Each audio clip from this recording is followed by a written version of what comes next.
Hey, what's up? It's Jim, and I just got back from the new film 100 Bloody Acres. It is an Australian horror comedy. This guy, Reg, and him and his brother Lindsay run a manure company who uses the best manure in town. What they do is to have the best manure in town is anytime they find roadkill or like car crashes with, say, people, they use it, and it's made them very successful. After Reg has found someone in a car wreck who's died, he starts driving back to the manure factory until he finds three hitchhikers trying to go to a music festival. He starts giving them a ride.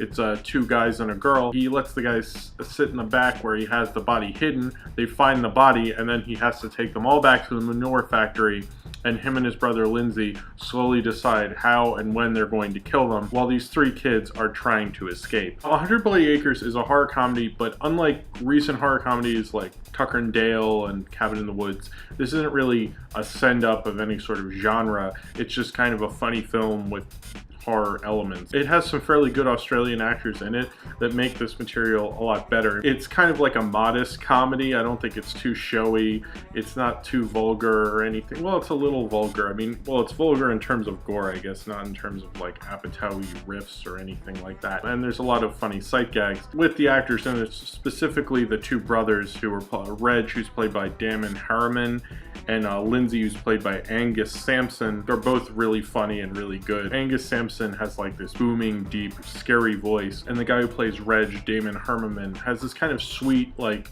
boy next door quality about him. This sweet guy who's just kind of got wrapped up in this. He's made the wrong decisions, but in the end, he's a nice guy. And they kind of really bring out the movie, and especially the girl who they kidnap, Sophie, played by Anna McGannon, who is very charismatic and is very pretty, but she's also a fairly good actress. She has a bigger role than her two guys who are traveling with her, who I didn't like as much as the other three, frankly. The one guy's tripping on acid through most of it. It was kind of annoying. I wasn't as into those characters, really, or those actors. I like its kind of modesty to it, even though it is kind of gory and ridiculous. I did think, like, horror comedy now is a little different because you're really trying to do a send-up of something. You're trying to almost do kind of a form of film criticism in terms of a parody, and I think 100 Bloody Acres is more simple in that it's a comedy horror film, and the two killers are kind of funny, silly country guys, especially Reg. I don't think it's very scary, it's more gory. No one's really played too villainous. I guess Lindsay pretty much is,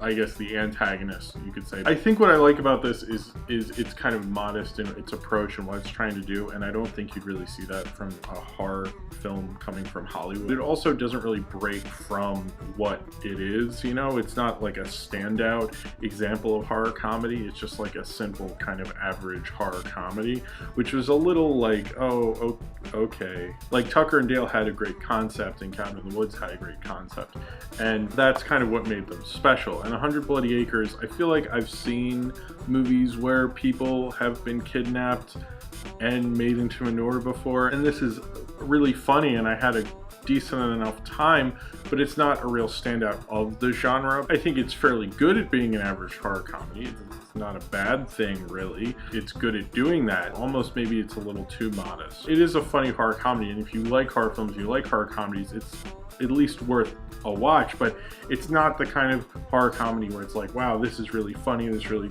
does something with the concept.